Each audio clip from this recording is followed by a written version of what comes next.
It's not about the shoes.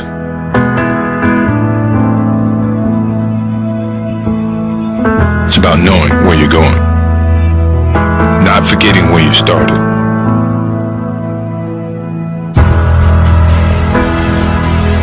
It's about having the courage to fail,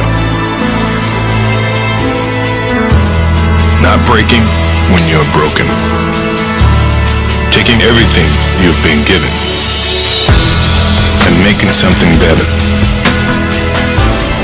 It's about work before glory, and what's inside of you is doing what they say you can't. It's not about the shoes. It's about what you do in them. It's about being who you were born to be.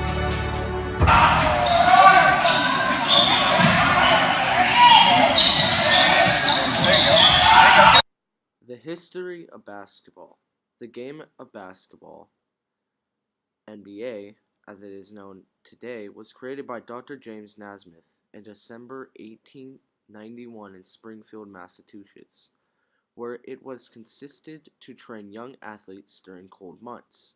It contained a peach baskets and a soccer-style ball. He made 13 rules for the new game, basketball. Most all rules created are still in fact in the NBA.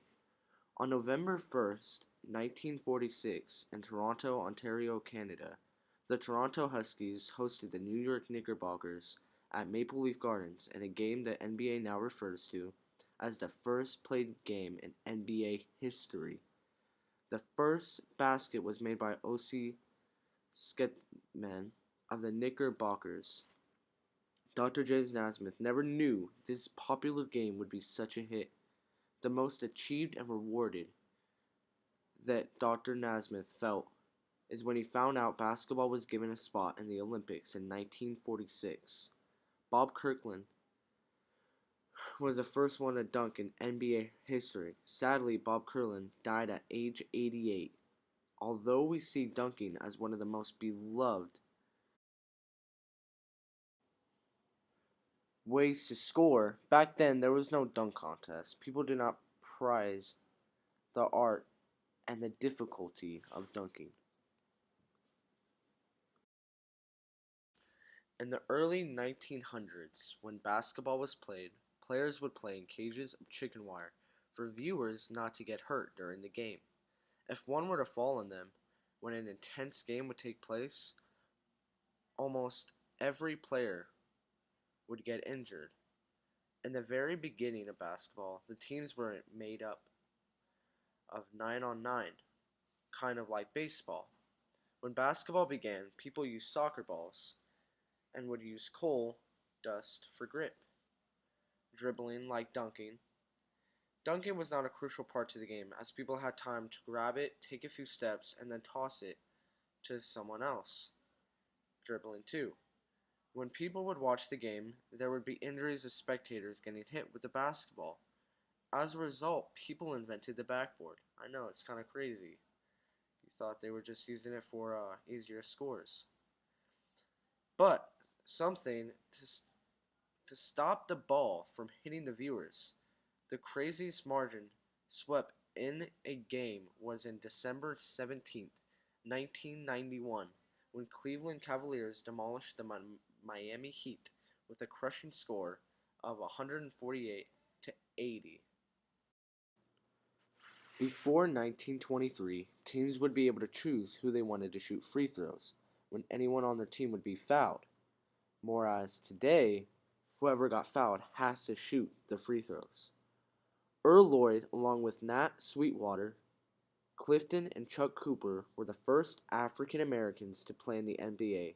Lloyd logged the first minutes of action when he played on October 31st, 1950, for the Washington Capitals. The Boston Celtics have won the most NBA championships, with 17, including 7 straight wins from 1960 to 1966. The player with the most points in a career was Kareem Abdul-Jabbar. He played 20 seasons in the NBA, getting a total of 38,387 points. Robert Parrish, although, played more games and seasons than any other player in NBA history.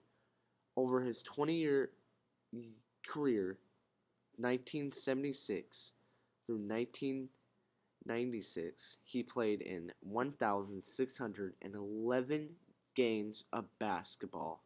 Hello, everyone. So, the International Basketball Federation, IBF, requires that a basketball bounces between 3.9 feet and 4.6 feet, measured from the top of the ball. The ball must reach this height when dropped around 5.9 feet. Now, during a basketball game against the Minnesota Timberwolves in 1997, the Chicago Bulls, one of the players named Dennis Rodman, got tangled up with the cameraman while battling for a rebound. While the cameraman was still lying on the court after the collision, Rodman kicked the cameraman so hard that he had to be carried out in a stretcher. Now, why did Rodman do such a crazy act, and what was the point of it after just grabbing a rebound? I'm not sure. There is no recordings of him ever saying sorry after the incident. And he was first suspended for 11 games and lost $1 million in salary. The Sacramento Kings retired the number 6 to honor their basketball fans, the sixth man. But going back to the Rodman incident, do you believe that he got punished enough for his wrongdoings? Only 11 games off the court for literally attacking someone, completely to be carried off in a stretcher, doesn't seem right. Now, the $1 million is fine with me, but I feel, and hopefully you do too, that he should have gotten more trouble than he did.